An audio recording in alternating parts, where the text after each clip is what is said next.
Namaste everyone, can you hear me? Yes, we hear you. Namaste. Namaste, okay, very good. Sorry, I was looking at the wrong clock. See, I have two computers. One is showing 7:02 a.m. now, and the other one is showing 7:18 a.m. I don't know why this computer clock has gone wrong here. And I finally had to check my cell phone to figure out that it is actually 7:18 a.m. Sorry. So one quick note I will mention, Koileji has sent several papers regarding Śaṅkarācārya's date.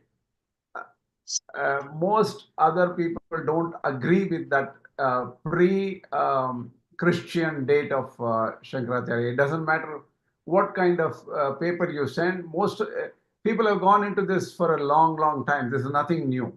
And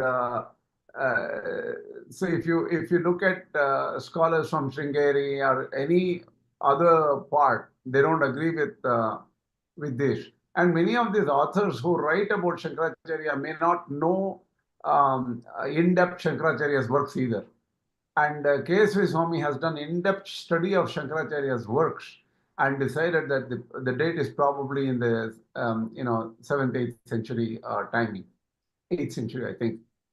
8th century means 700 to 800. So we'll take that up later. I will send some of the information you sent me to my expert, people who have done a lot of work in that area. And obviously, it's a very big controversy among the Advaitins. That we'll take up later. No issue, just mentioned it.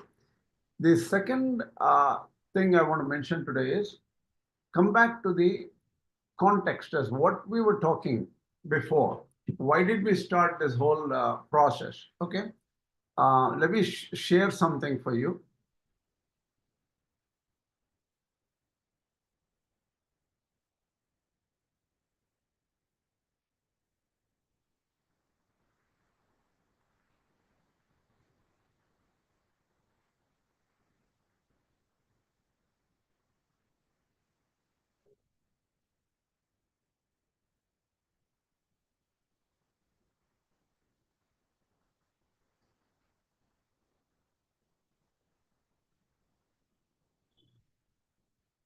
Do you remember this slide? This is the context. I'm just telling you about the context as to where are we right now in the Bhagavad Gītā. It has been almost 15 days. We know the context. Yeah. So the thing is, the idea was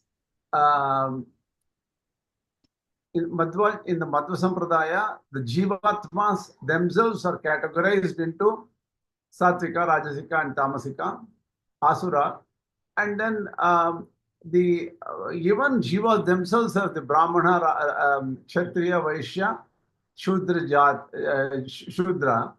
They are not just jatis. Traditionally, in general Vedanta, they can be taken as jatis or something which comes from the birth. But here, it is taken as, that is in Madhva Sampradaya, it is taken as belonging to the Jivatma itself, not because of the birth. The Jivatma itself has a Brahmana Jivatma, Kshatriya Jivatma, and all those things. So this was, but I wanted to mention to you what is Dharma after that point, right? And Dharma became a bigger subject. We had already covered it. That is simplifying Varna in Madhva rather than Jati, caste. Yes, yes. So what we were doing is, we took the next class, 194, was basically on Dharma. We wanted to clarify Dharma. I wanted to simplify it because Chaturvarnyam Maya Srishtam Gunakarma Vibhagasha verse is coming up in the 4th chapter, right? And we are ending, we are somewhere there in that beginning. I think we are starting, we did a few verses in Madhva Bhashya on in the 4th chapter. Now coming back, this particular lecture will be dedicated to complete the idea of Dharma in Indian tradition. In the Vaidika tradition, what is Dharma? And also a lot of, as we mentioned briefly, can anyone be taught Vedas? Why not teach Vedas to everybody? All these concepts came in, right? So we wanted to clarify as to how to deal with this. right? So we'll come back. Let me change the slide here. Hold on.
See, I'm showing, can you see my Telegram screen here? Yes. Okay. See, the reason I showed this was I had asked a question about Varna Dharma, right? That means, is Varna Dharma a sākāra marga or a path with form, or which is also known as Vyakta marga? Vyakta upasana, Vyakta marga, right? I asked a question, and some people, 56% said Varna Dharma is sākāra marga or Vyakta marga, right?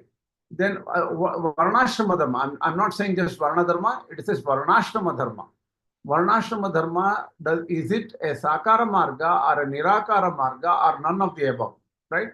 These are the three options given last time. I confused it with the third option also, just for the, just to, when we say Varṇāśrama-dharma, it is like also not only the birth-based system, that is Brahmana, Kshatriya, Vaishya, Shudra dharmas. It is also about Karma Yoga, Jnana Yoga, Bhakti Yoga, and all those things. These are all they come under the Varṇāśrama-dharma in a way, right?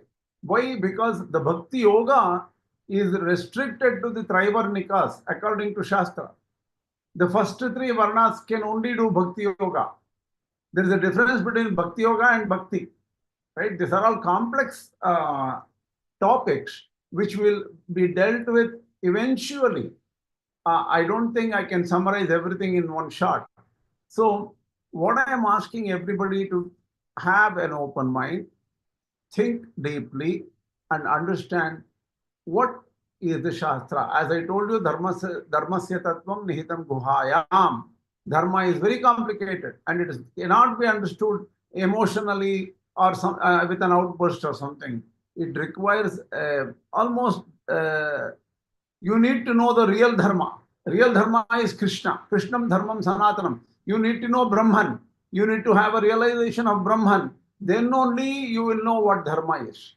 So I am stressing this point because ordinary human beings can never know Dharma. Okay. Further, I will come back here. What is the right answer? Can anybody guess? Varṇāśrama-dharma, is it a sākāra Vyakta marga? Vyakta is manifest. And Varṇāśrama-dharma, is it a nirākāra marga or path with no form, or avyakta marga, or what is the Vyakta meant? I always forget the English for that. Unmanifest. Avyakta means unmanifest. So is Varṇāśrama-dharma unmanifest way of worship, path? Or the third option is none of the above. Varṇāśrama-dharma is a unique path. It is. You cannot describe it as a sākāra marga with form or without form, unmanifest or manifest. You cannot describe this. What is so? We have already. I think you have answered this. 9 people have answered 9 votes. The 10th person who has not answered this. You want to take it? You want to take a guess? You want to make it? You want to answer this? Anybody? I didn't understand the question. Unmanifest in what meaning you say unmanifest means what? See, unmanifest involves with a path taken with no objects of any form. For example, if somebody has bhakti to a particular form of the Lord, it could be Krishna, Shiva, Chaturmukha Brahma, it doesn't matter. That becomes a vyakta marga, something with a path. Okay. See, in the Bhagavad Gītā, the 12th chapter, you remember Arjuna asks a question, Can't hear you. Who is better? Who does worship and meditation on the Vishwarupa form of the Lord? Evam satata yuktaye bhaktāstvam paryupāsate ejāpyaksharam avyaktam tesham ke yoga vittamaha. Remember that verse? Yes, we know that verse. Yeah, there, evam satata yuktaye bhaktaha tvam paryupāsate. How people who meditate on you like this. What is evam? Evam means in the 11th chapter, the Vishwarupa was shown. So the thing is, it refers to the Vishwarupa form. Echapi aksharam avyaktam tesham ke yoga vittamaha. Who meditate on you in the form of akshara, imperishable, or avyakta, unmanifest form, which is sarvatraga machintyam cha. It is like an all-pervading form. Tesham ke yoga vittamaha. Who is better among these 2 types of worshippers?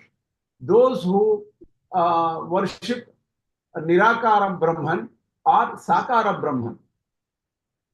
Right? So the thing is, Varṇāśrama-dharma belongs to which category is my question. I think it is a unique path then. Anybody else? Quickly, I want live answers, not anonymous votes here. Okay? I already got anonymous votes. I have a point for the first one, Sākāra path. Yeah, even I did the first one. Okay, anybody else? Anybody who has not answered this before, just you want to take a strike at it? Okay. Actual answer is, it is nirākāra marga with no form. The Varṇāśrama-dharma, particularly which is explained in the Bhagavad Gītā as karma yoga, jnana yoga, bhakti yoga, or even the path the brāhmana should do this kind of work, a kshatriya should do this kind of work, a vaishya should do this kind of work, shudra should do this kind of work. People who don't belong to any category, any of these categories should do this kind of work. You have to understand that as is nirākāra marga only, and we will explain to you why it is so. Think about it very carefully. That's all. Some may say in karma yoga, I'll go to the temple and there I see a form. Then is it not sākāra marga? That is not true, because karma yoga does not work in one life. Karma yoga should. Let me come to the lectures, the slides of dharma. That is the 51st lecture I gave long time back.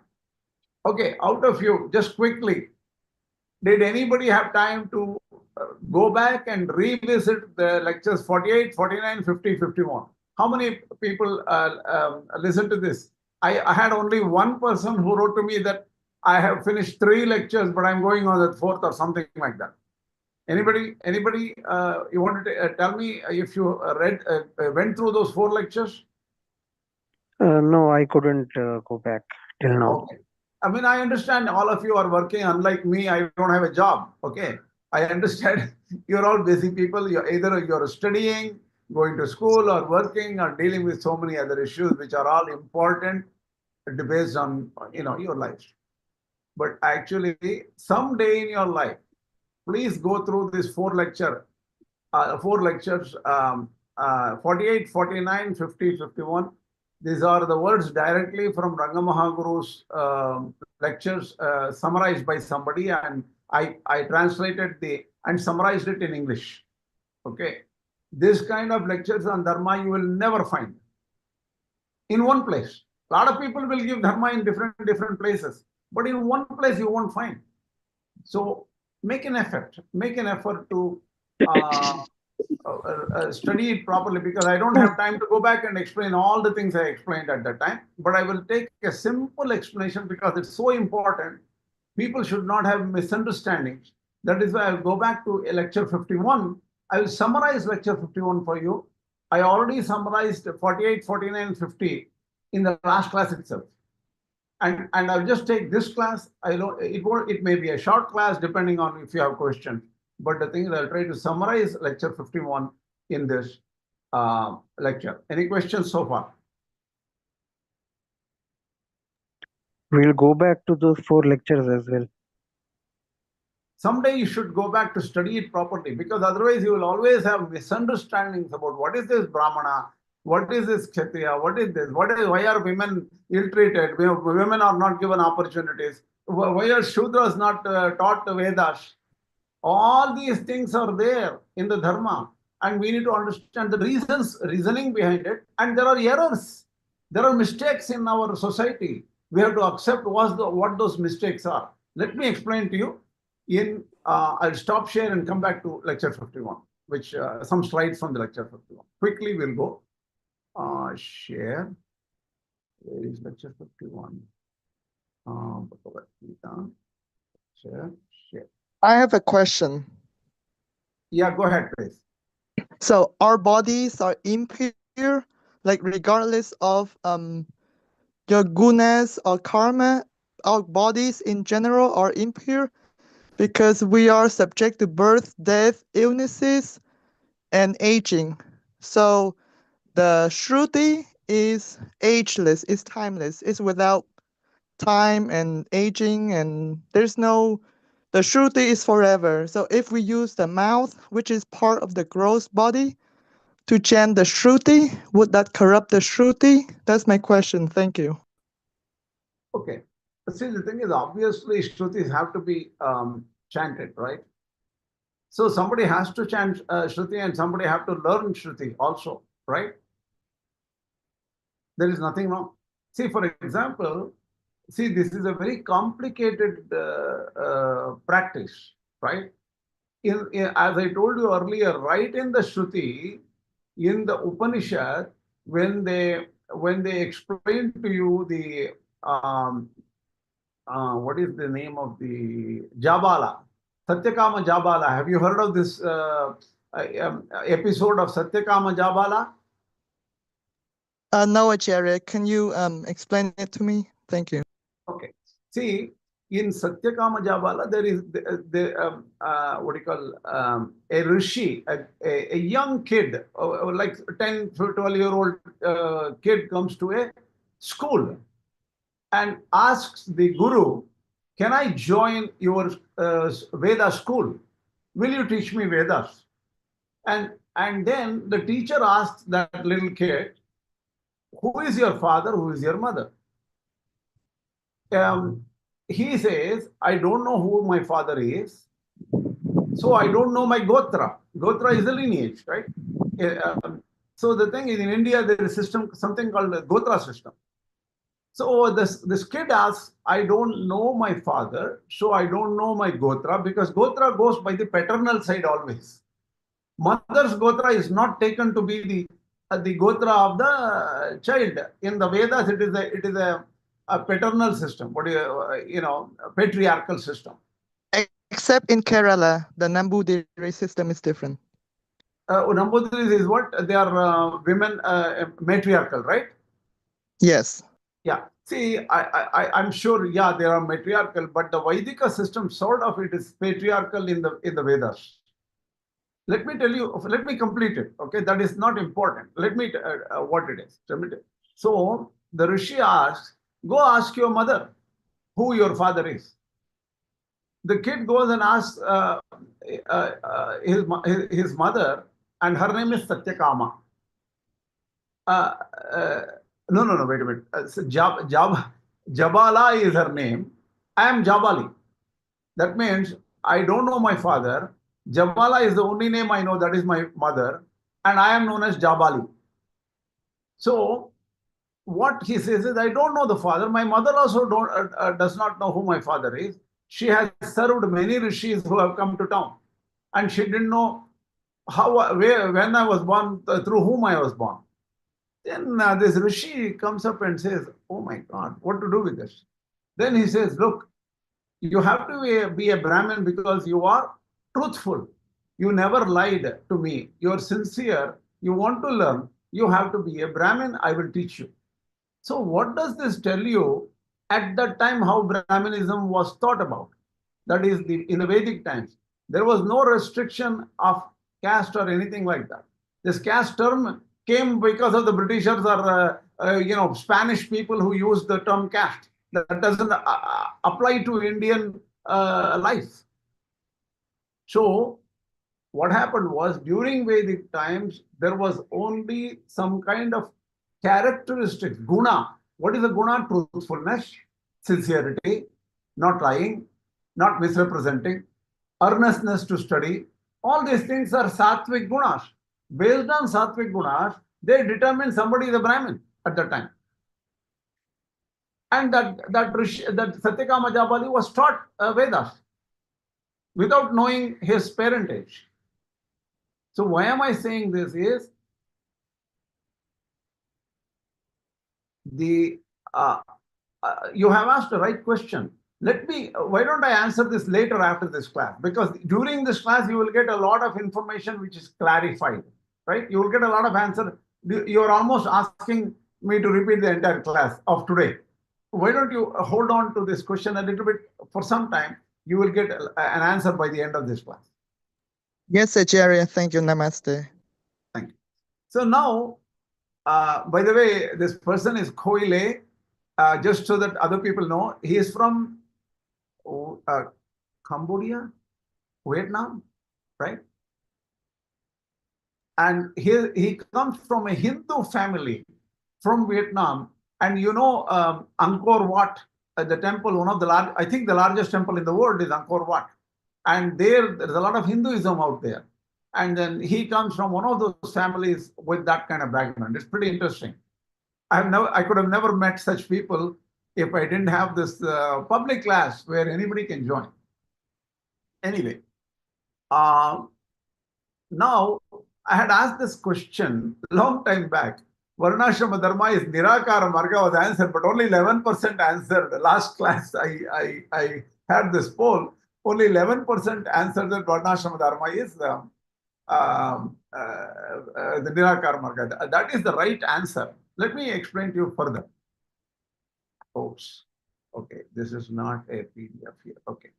See, I'm talking about KSV's views on it. KSV studied the Shastras and explained to me certain things. I wanted to share what he told me. Now, all paths according to KSV can be classified into sākāra marga or nirākāra marga. Sākāra is form, nirākāra is without form. Varṇāśrama-dharma is nirākāra marga. Varṇāśrama-dharma helps in mind purification. That is, if somebody follows the Varṇāśrama-dharma, the mind will become pure. So without pure mind, one cannot get into bhakti-yoga.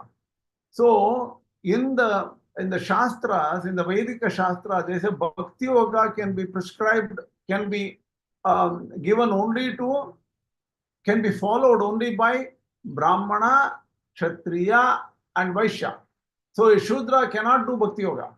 Or any other person other than the four, that is anybody in the Panchama, they say Panchama is fifth category, whatever it may be, they cannot do bhakti yoga. Okay, so why is it? That is what we are going to study, right? So now we have to understand what is this Varṇāśrama-dharma, right? So okay, let's go a little bit deeper.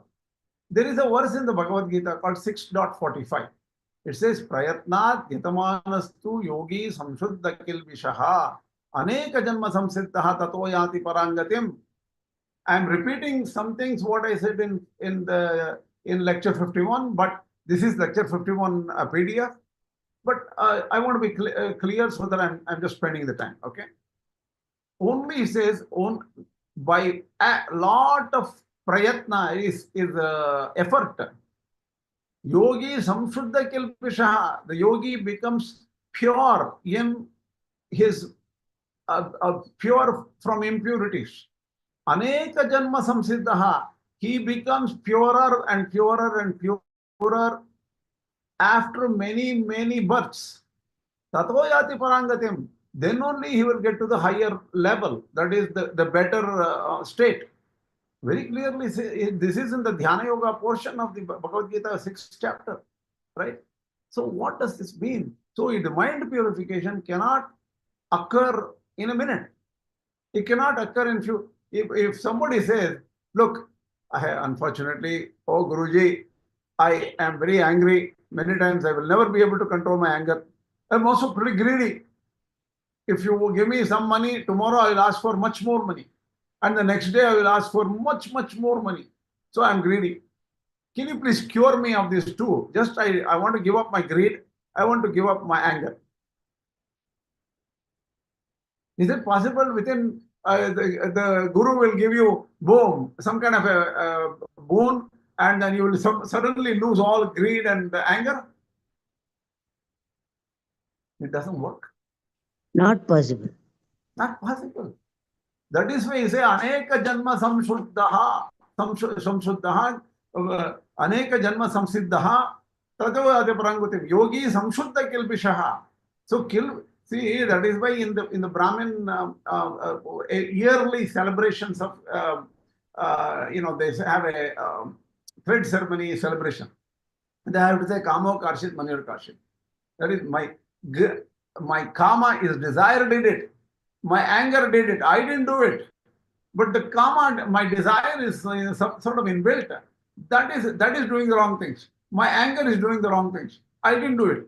See, they keep on uttering the same thing for 1008 times that particular day. To remind them, so next year they do the same thing. I already did last year. Why should I do this year? Because the desire, kama, krodha, lobha will not go away. It's a very powerful problem we have. So, okay, now comes the next issue. I'm continuing with this. Esham tu antagatam papam jananam punyakarmanam te dvando moha nirmuktaha bhajante mam dhradavrataha. Look at this. Esham tu 728.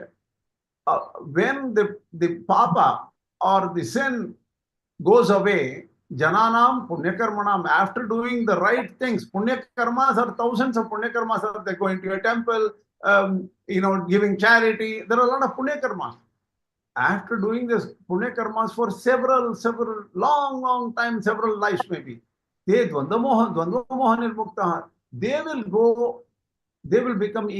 get equanimity. They will not have any delusion. See, we have a delusion now, right? Delusion means what? I am this body is a delusion. Ignorance. That I am this body, ignorance should go away. When will it go? If somebody throws a stone at me, suddenly I'll go this way. I will avoid the stone. Why? Because I'm thinking this is my body. That doesn't go away quickly.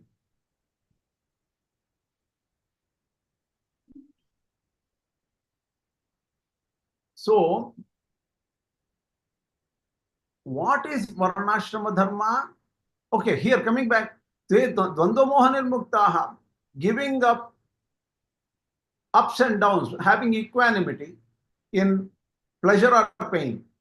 Moha is delusion. Without any delusion, then only they will get bhajante mam dhradavrataha. They will get the true bhakti because their delusion is gone. Then they know that, oh my God, everything is controlled by Krishna. Everything, my breathing, my mind, everything is controlled by Krishna. Then only they will get the pure love towards worship of the Lord. Otherwise, their worship is colored.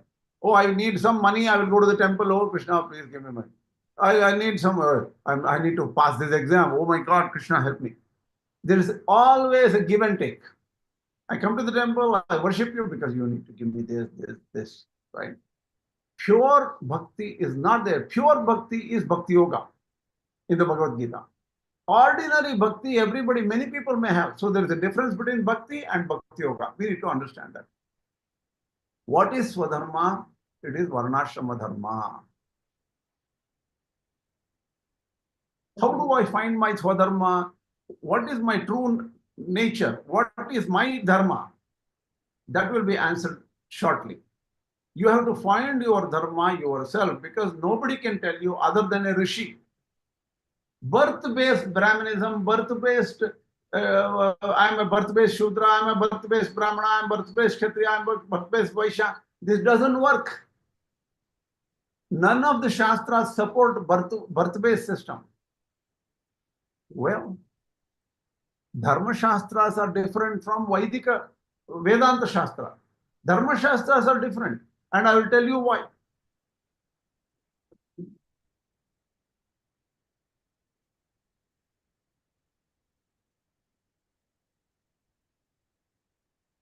So Varṇāśrama-dharma means you have to work.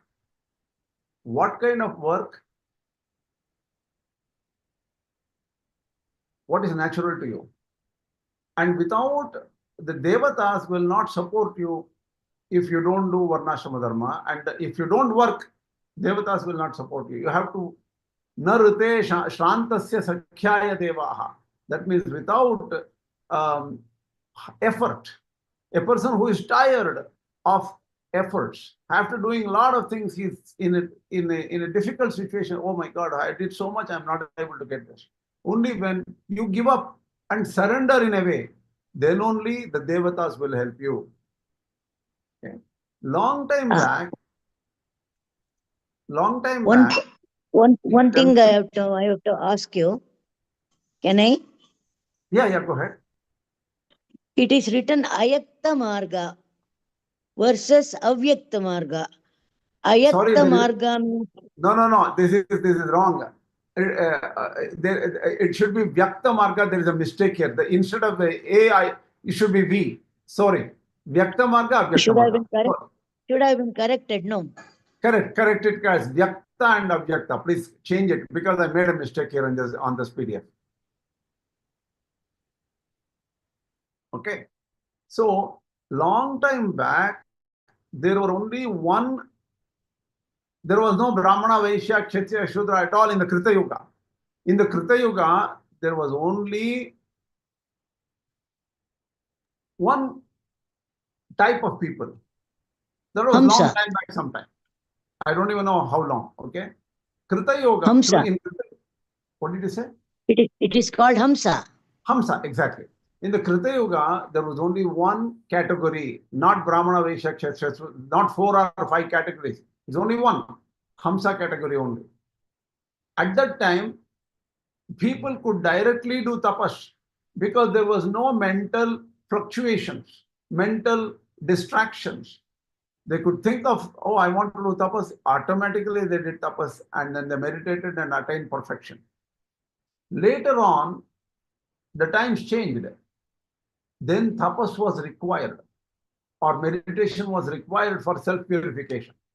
So there are some times they were also called shramanas. They are avadhutas beyond Varṇāśrama. They didn't follow any Varṇāśrama-dharma. Shramanas don't follow Brahmana, Kshatriya, Vaishya. In fact, in the Srimad Bhagavatam 11:2-20, they talk about Shramana, Vatarashanaha. They were only eating air. They did not need food. Can we do it? But there were people like that. That is Vatashana. Vatashana. There may be a mistake. I will check. What is the original verse. I don't remember. I don't know why I wrote this as Vatashana. It is not Vatashana. It is Vatashana. Ashana is food. Vata is air. They were eating only there air. May be a mistake in here. I will correct it. Okay. Atma Vidya Visharadaha. They knew Atma Vidya directly. And that is said in the Srimad Bhagavatam. So there were people beyond Varnas and there were people who were pure, who were only haṃsas, long time back. those people belong to Avyakta Marga. That means they don't have to anything. The dhyana is natural. They can directly do Brahma dhyana. That is the Omkara dhyana, Brahma dhyana directly. And this is not recommended for others. They don't care about timing, how long, how many janmas they should take, nothing they care. That was natural long time back. Here, later on, people became incapable. They needed Bhakti Marga. Bhakti Marga, because he said, I cannot do it, oh Krishna help me. I cannot do it, oh Brahman help me. So they wanted to give their responsibility to the Devata. So, but one can say, what is Bhakti Marga? If Bhakti Marga has to be done only after you get perfection in your mind, that is purity of your mind, that is Karma Yoga, Jnana Yoga should be perfect, and Jnana Yoga should have already led you to constant meditation or Atma Jnana. Then only you can do Bhakti Yoga. I am following here the principles of Ramanuja philosophy here, because I will tell you later why. I'm just using that. Even Madhva philosophy is similar. Even Shankara philosophy is sort of similar as far as Bhakti is concerned. Don't worry about his other methods of the Nirguna Brahmopasana. We'll come to it later, because that cannot be done by other people. Most people have to do this natural method. See, in the Shankara philosophy, something known as for ordinary people. What is the method? This is Karma Yoga, Bhakti Yoga, Jnana Yoga. They are all for ordinary people. Nirguna Brahmopasana, sudden realization doesn't come from ordinary people. So all acharyas in a way supported Varṇāśrama-dharma and the natural transition from karma, jnana, bhakti. Right? What is Prapatti? Prapatti is in the Rigveda also. Prapatti is not Vaidika only. Prapatti is not something which somebody came up. The Vaishnavas didn't come up with Prapatti. Prapatti was there in the Vedas itself. Sarva Samarpana, give up everything, all responsibility to God and surrender to God, surrender to Brahman. And Prapatti is Vyaja only, in the sense that it is just a reason.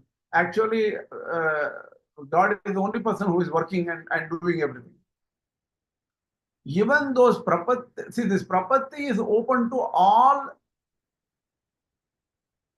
categories. Coming back to the current day life, right? Any Brahmana, Kshatriya, you are from China, you are from Japan, it doesn't matter. Everybody can surrender to the Lord. So, but these people should not hate Varṇa Dharma. Varṇa Dharma, Varṇāśrama-dharma is important. That is a Vaidika Dharma. And that is natural and easy. People should follow their own natural taste. And that is always normal. So individual dharma may be Prapatti, but the society dharma has to be Varṇa Dharma only. A society can only follow Varṇāśrama-dharma. And that is a natural and merit-based. And that is not based on birth. So, see, things will become clear. These are all very strong concepts. You need to think a lot before you can completely understand it, but I'm just going to quickly run through it. So what happened was, after the Kṛta-yuga, then the Dvapara-yuga, Treta-yuga, then Dvapara-yuga, right? When the yugas changed, the jati became weak. First of all, long time back, jati was powerful. Jati was powerful means birth in a Brahmana family gave them a natural interest in Atma Jnana. Many things became natural for them. Birth in a Kshatriya family naturally became the nature to fight, nature to withstand, tolerate bloodshed and things like that. But they became weak. Genetics got mixed up and they also became corrupt. Brahmins became very corrupt. They thought that just by birth they could have Atma Jnana. This is powerfully indicated during the times of Buddha. Buddha went against Varṇāśrama-dharma only because he found a lot of corrupt Brahmins who used their birth itself as the right. So this is not for today I'm talking about. Long time back, 500 BCE, 600 BCE, during the time itself, the Varṇāśrama-dharma became corrupt. So without any substance of any kind, without the gunas, without the true nature, people claimed that just because I came from this family, that family, they claimed that they are Brahmins. That was never accepted in the Shastras. Then started mutual hatred, insults, ill-treatment, and untouchability, and that kind of different social evil happened.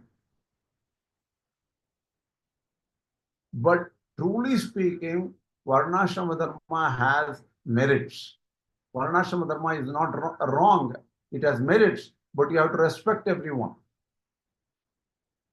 So now, come back to why is bhakti-yoga given only to some people? They say Trivarnikas who are born in the first three categories can do Veda, Dhyana, Tapas, and Vaidika Brahma Vidya. Why is it being followed?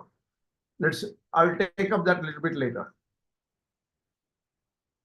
So this is, even to get moksha, they have to be in the Trivarnika, this one, because they will get this moksha only through the Swadharma. The Swadharma is Karma Yoga, Jnana Yoga, Bhakti Yoga.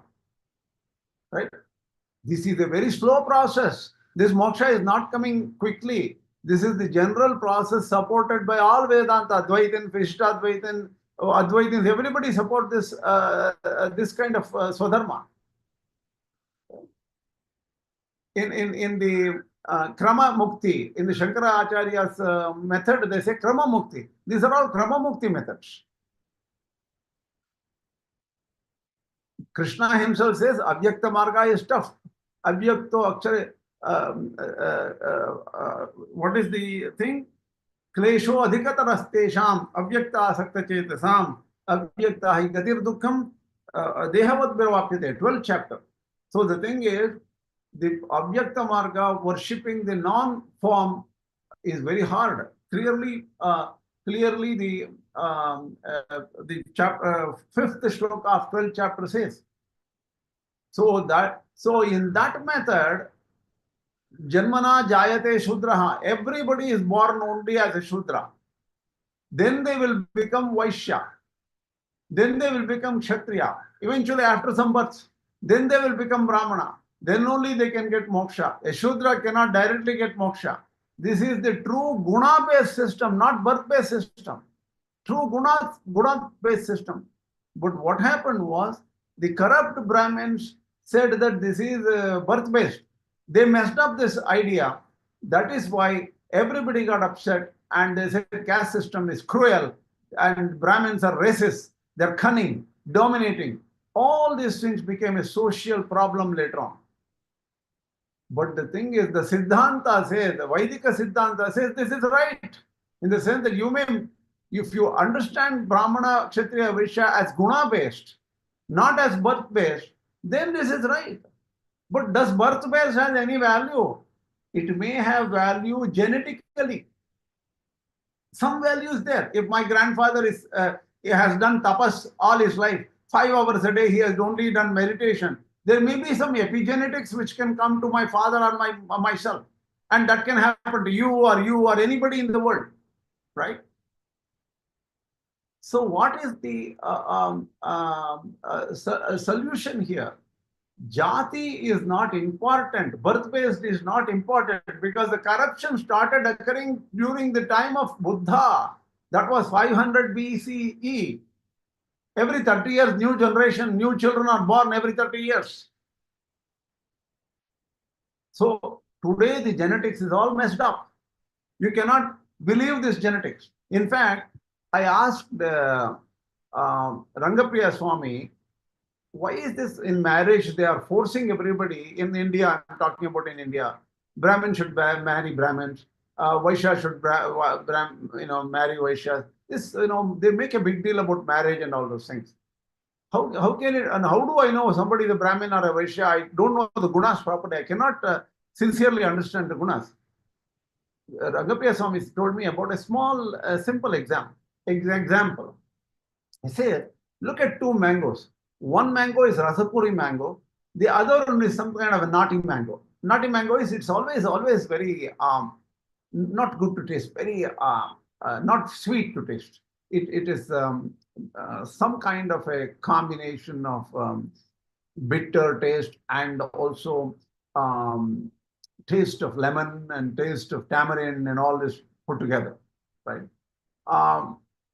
But the rasapuri mango is very sweet, naturally sweet, right?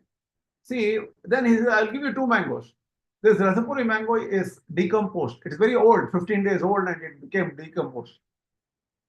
And here is a young, nice, ripe nati mango. What do you like? Nati mango is very difficult to taste. It doesn't matter. But this rasapuri mango is decomposed. It's smelly. I had to throw it. So both are useless. But he says, why don't I do one thing? I'll give you an experiment. Throw it in the mud. Let them grow to be a tree. So these mangoes, even if you put it after some time, the next tree which comes up from even though it is decomposed, from the seed of the rasapuri mango, you will get a rasapuri which is naturally sweet. But from the seed of the nati mango, you will get only nati type. It's always bitter and pungent to taste. So there is some value in these. Even though a particular person is corrupt, he may be carrying the seed of his grandfathers and things like that, which would give some genetic differentiation. Then I said, look, if the 3 generations are there, if I see somebody, and the 3 generations always have shown very bad characteristics. This person is bad. He's always doing adharma, non-dharma. His father is doing adharma. Their father also were doing adharma. They never did the dharmas they were supposed to do. Veda, study of the Vedas, spirituality, being calm, all these things was lost for 3 generations. What should I do with that family? He said, ignore it.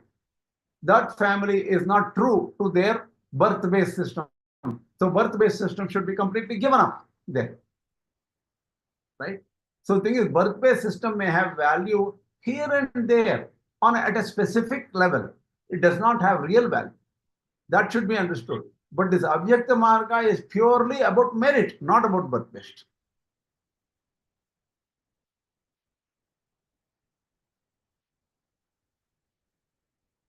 So there is a story of Vishwamitra. How many people know this story? How many years did Vishwamitra have to do tapas from changing from a Kshatriya to a Brahmin? Do you remember? Anybody?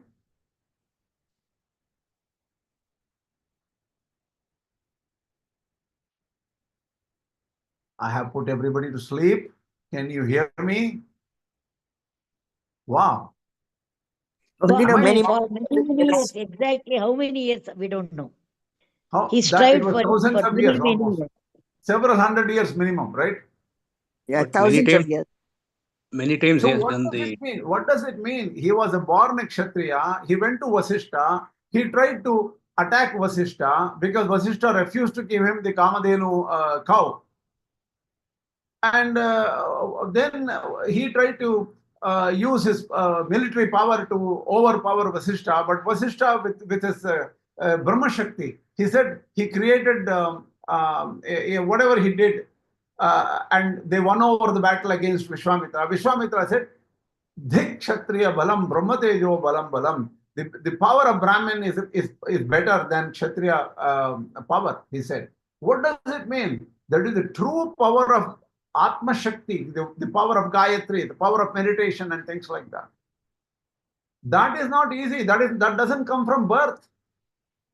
That is why Vishwamitra, who was a Kshatriya, made up his mind that I can meditate for thousands of years. I will regenerate my body during some kind of a kalpa, some kalpa kind of method where I can regenerate my body and keep on living for a long time and continue the process of tapas. Then he converted his body to a Brahmana body. That means he became very pure and he became very sattvic in nature by controlling his mind. See, that is the true Brahmana Kshatriya. That was, even in the Ramayana, it is said like this, right? How many people are ready to do tapas like Vishwamitra? When are you going to start? Today, tomorrow, it's not possible. So Guna Brahmana is different. We need to understand that. In the Tatvamata Kalapasi, everybody can attain. Who?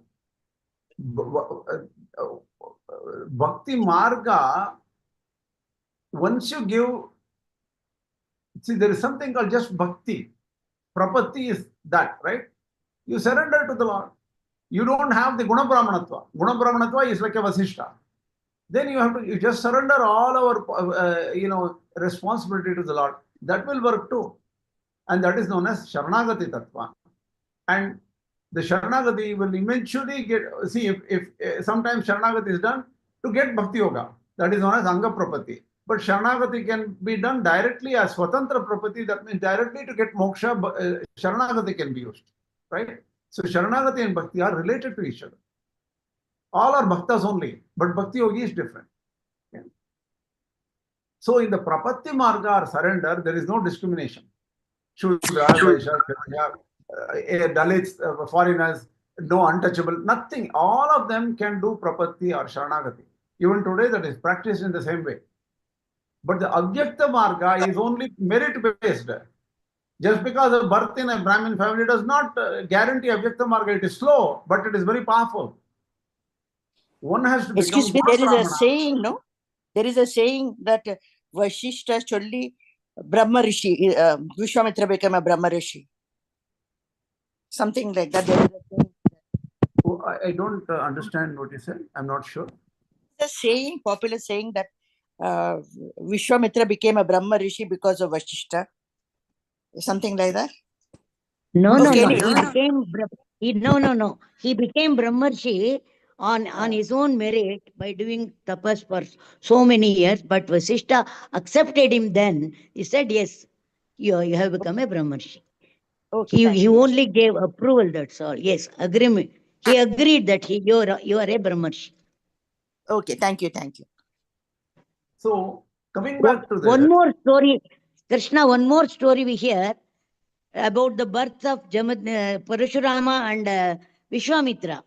The fruit should be given to Vishwamitra's mother or Jamadagni's wife got exchanged. Therefore, Jamadagni built up that Kshatriya Guna, and then Vishwamitra developed his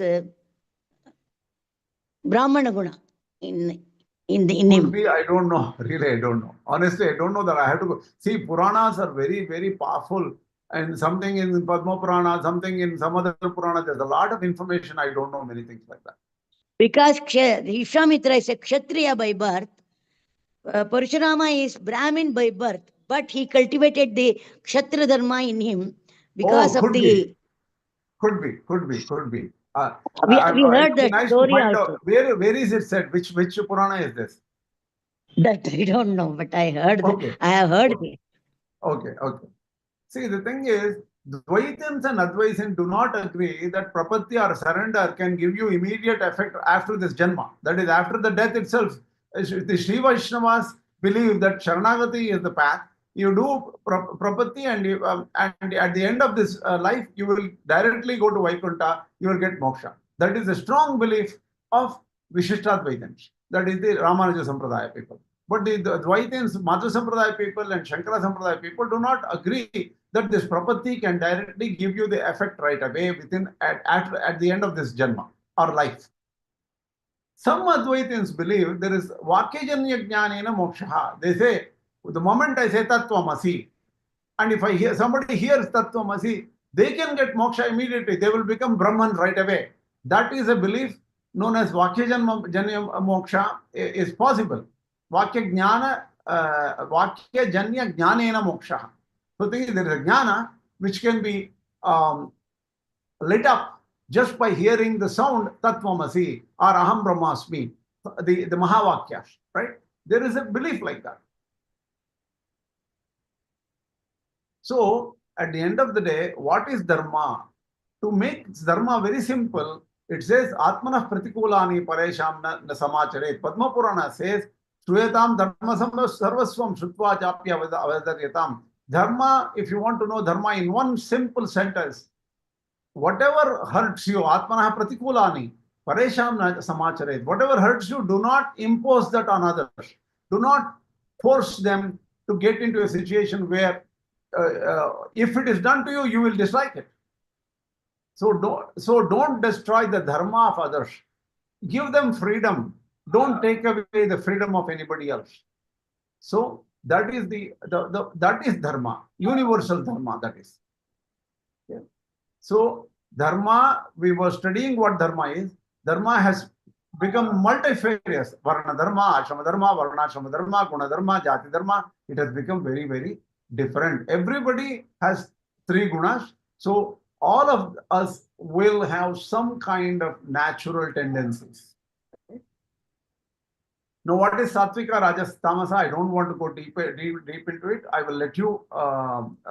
So Sattva is not one particular category. It has equanimity, compassion, modesty, ethics, morality, impartial. There are so many things which says it's Sattvic. So Sattva, Rajas, Tamo gunas are all over the place. One has to understand what this, but there are ropes that bind. Sattva, Rajas, Tamo gunas bind you to the body, right? So the Varna is scientific, related to gunas. And similarly, there are a lot of details in what is Sattva, Rajas, Tama in the 14th chapter. You can go and look at it, right? So really speaking, guna, you can see somebody who is good in teaching and things, scientists, priests and all, they should take it as brāhmaṇatva, right? Somebody with a rajoguna, leader, president kind of person, all officer, governor, those kind will all be rajoguna. And tamoguna will be like worker, artisan, performer and things like that, right? So Guha is one example of tamoguna, Janaka is an example of rajoguna, and then Vasishta is an example of sattvaguna. So a person who is equal, maybe a merchant, landowner, they're like a Vaishyaguna. So entire material world has these 3 qualities, and we always belong to some category like this, right?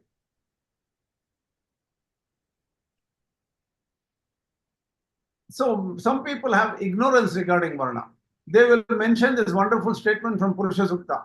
Brahmano asya mukhamāsīt bāhurājanya kṛtah uru tadasya edvaishya padvyāgam shudro ajayata. See, this one is the verse in the Purusha Sukta. They will say, look, the Vedas are discriminatory. Brahmana was in the face, or mukhasthaniya. That means bahurajanya, the limbs of that great creator. The limbs represent the Kshatriya class. The face represents the Brahmana class. The thighs represent the Vaishya class. And Shudra represent the feet of the Lord. Look at this. These people are discriminatory. The Shudras are called feet. Such a, insulting, this whole Veda should be thrown into the garbage. And Purusha Sukta is very, fundamental of the Veda. So they say all these things. But No, they have here to one understand point is, Krishna, one thing I want to tell. Though you said it's the leg, they are all parts of the man, you human being itself. I'm coming to you're actually taking away my lecture here. I will come to it in the next minute. Please wait. So what happened is, even in the birth, what happens in the embryo, head develops first. And then only slowly the head develops within 20 days when the fetus is only 3 millimeter long. Then slowly the buds of the arms develop. That is the 4th week. Then legs develop 8 weeks. Right? So the thing is, what happens is there is some kind of order in reality, in nature itself. Oh, why should the head develop first? Why not feet first? Because that is the nature, right? So we even in a kingdom that is in a large kingdom, whatever kingdom may be, the intelligent one should be running the country. If the military people run the country, it will become a military coup, right? And I don't want to mention the names of the countries where the military is running the whole country, and okay, sorry, something happened. Just a second. Just a second.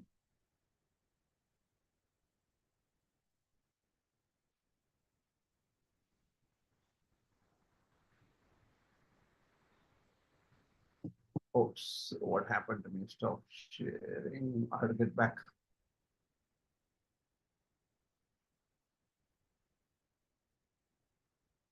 Can you see my slide?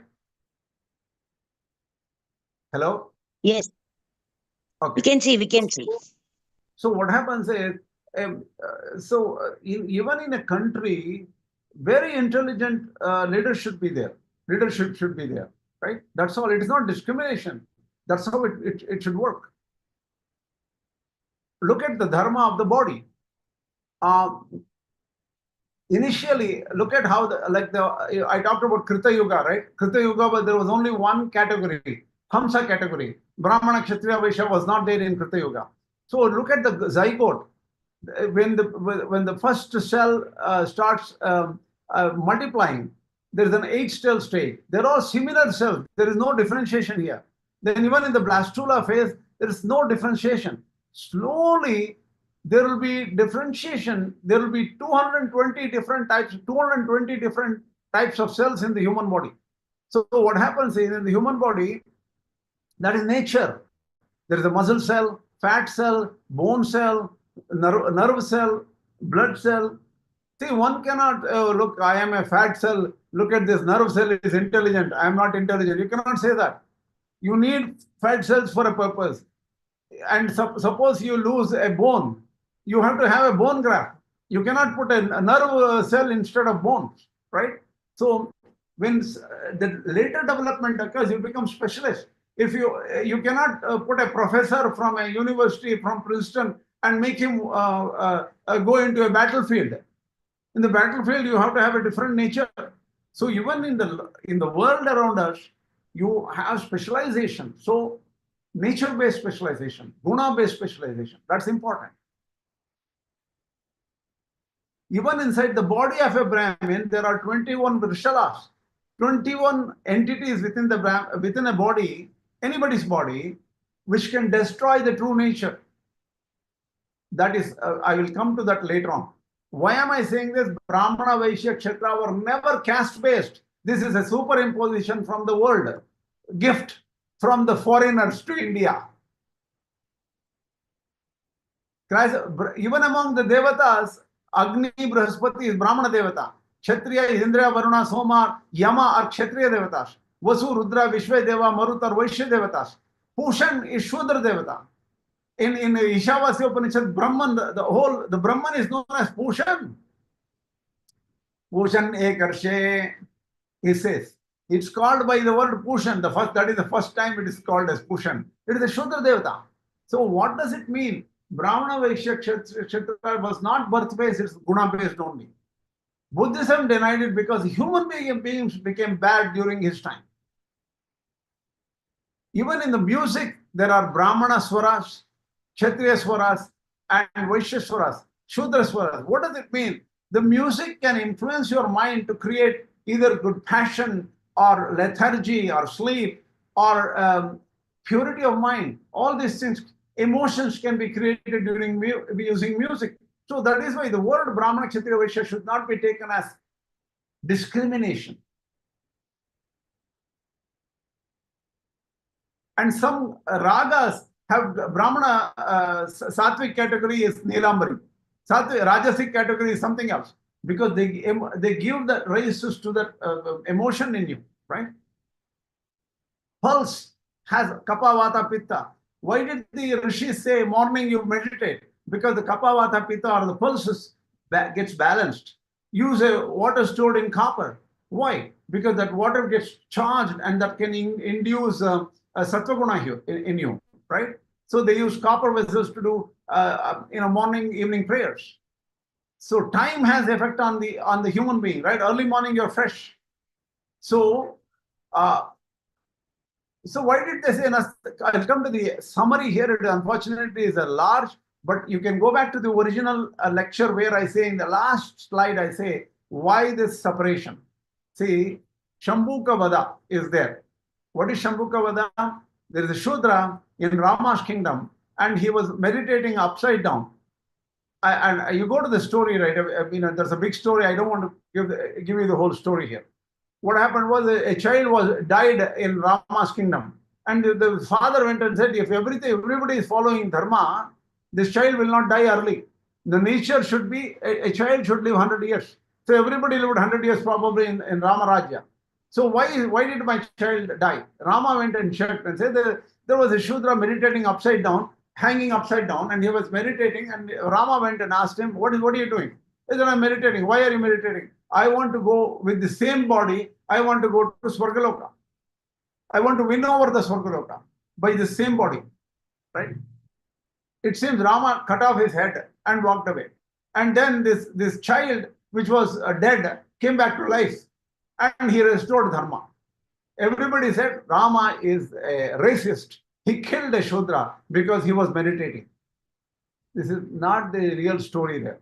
The real story is what it is, look, Rama asked him several times, why are you meditating? Are you meditating? What is it? His body was not plugged. His body was not tuned for meditation, and he was doing meditation. It doesn't matter how he was born. But the thing is, his body, at that time, maybe there was purer, separation there. But whatever it is, that particular body was not tuned for meditation. He said, in this body, you will never get, this is a controversial story, by the way. I'm just simplifying. You may find fault with it. Go think about it for a long time, then you will understand. What is this? If you do something incapable of what you're doing, it will not work. Like how grafting a professor to go to the war and start running around and working, fighting a terrorist. No, it doesn't work. You have to be trained. Similarly, this body was incapable. See, in this body, you will not be able to meditate. So cutting his head, are you going to continue meditation or not? He said, I will continue meditation. Look, you're going to waste your time. You'll be hanging upside down without any value. So he released that body, saying that, okay, if you're so interested to go to heaven, not in this body, pick up another body and go, you will get it. So Rama did dharma. So Śambūka Vada is not against dharma. Ramo Vigrahavan Dharmaha. Krishna allowed Arjuna to fight, and probably 4 million people died at that time in Mahabharata war. Is Krishna cruel? Is he as cruel as some Hitler or something? He upheld dharma. What does dharma mean? He said Duryodhana and the rest were not following dharma. They have to be eliminated. Just like how you eliminate some part of the body. If a hand is cancerous, you cut off the hand. Why? You need to protect the body. Similarly, in a country, if you have people like Duryodhana, they have to be eliminated, because Duryodhana will not change. He will kill everybody. He will make the whole country greedy, adharmic. So nisheda, that is prohibition, is needed. Traffic lights, do you see traffic lights as prohibition of movement? It is actually protection. So rules and dharma shastras were developed, but dharma shastras change. That is why there is a difference between Vedas and dharma shastra. Manudharma shastra change. A 8-year-old girl can be married to a 24-year-old man in Manudharma shastra. Does anybody follow Manudharma shastra today? Tell me how many fathers are willing to give their 8-year-old daughter to a 24-year-old man. Even the 24-year-old man says that, I know I'm not going to marry this little kid. But so dharmas change. So smritis change. So so what is right and what is wrong? Because it was easy for a father, somebody, even in America, goldsmith is there. If father is doing goldsmithy, the little kid will learn goldsmith very early because the families were together. So he became a goldsmith. The next person becomes gold. So the father-child kind of relation or parent-child kind of relation continue. That's the easiest way. Today, somebody says that, oh, am I a Brahmin? I should wear a thread.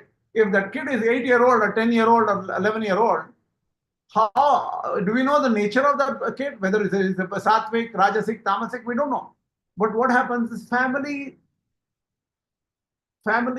practices will continue, and that person will be given a what you call yajñopavita, the thread, and the person will be asked to study Vedas. Anyway, most people don't give up Vedas anyway. Brahmanas have given up Vedas, including me. Very little. I learn very little. I don't have time for it. So what has happened? Life has become problematic. So here discrimination is wrong.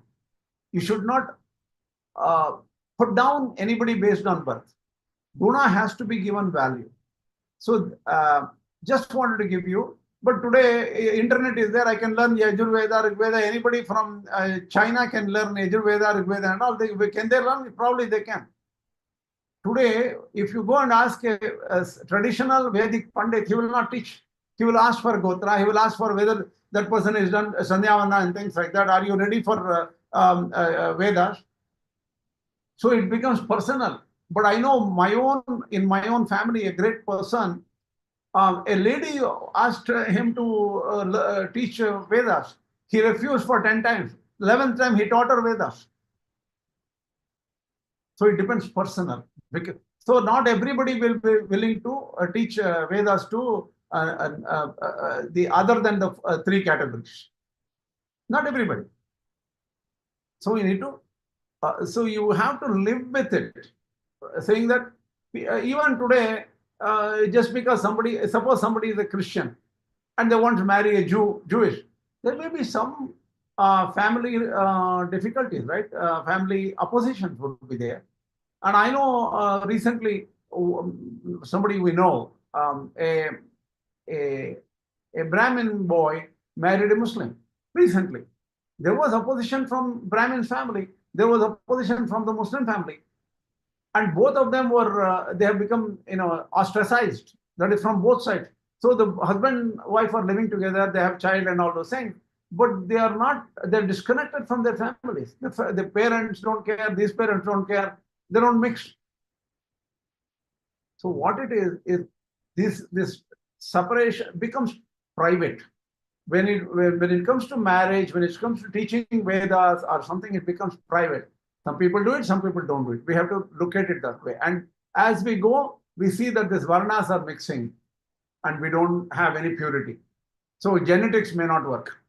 With this, what I will do is, I will stop this lecture and we'll come back and say, it's almost an hour now, I think almost an hour. In short, what have we done? We have finished what is dharma, and the reality of dharma today and what this Chaturvarnya is has changed. Guna dharma is you should think about only as true merit is the only thing which works.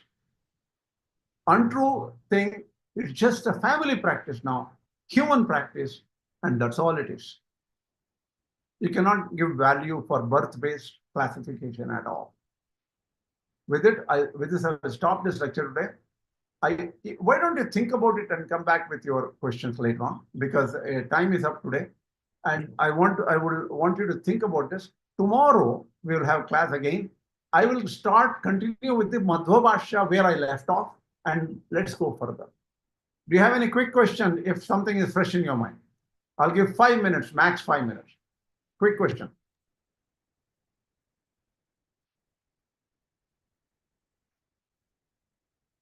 Koileji, did I answer some of your questions? Yes, Acharya, I think you have answered my question. I just want to add that I think the Varna system can be applied worldwide, not just in India. Like your karma and gunas, and it can be applied worldwide, internationally. Yes, you're right. 100% right. Yes, it is worldwide. It is not in India, not just India. Yes, Good yes. point. Namaste. I think you have answered my question. Thank you. Om Shri Gurupyo Namaha Harihi Om. Asmat Gurupyo Namaha, Asmat Paramagurupyo Namaha, Asmat Sarvagurupyo Namaha, Shri Parabrahmane Namaha, Shri Lakshmi Namaha, Shri Lakshmi Hayavadana Parabrahmane Namaha, Sarvam Shri Krishna Arpanam. I'll stop the lecture here. Namaskaram. One more question. What did you say? Swamiji, I have one more question. I have one question. Okay, go ahead. What is the exact definition of dharma? Is the definition varying as per different bhashyas like Madhva Bhashya, Ramanuja Dharma is a Bhashya? complex subject. Chaitanya ji, did you listen to the last lecture and the 48, 49, 50, 51? You please go check. I have explained dharma in depth. Dharma cannot be explained in one shot. There is no single definition of dharma. There is no you need to understand the very root of dharma. I told you dharma means Brahman first. Then only all other things come. Please look at last lecture and also lectures 48, 49, 50, 51 for details. You will get a lot of value from it. Okay? Okay. Okay.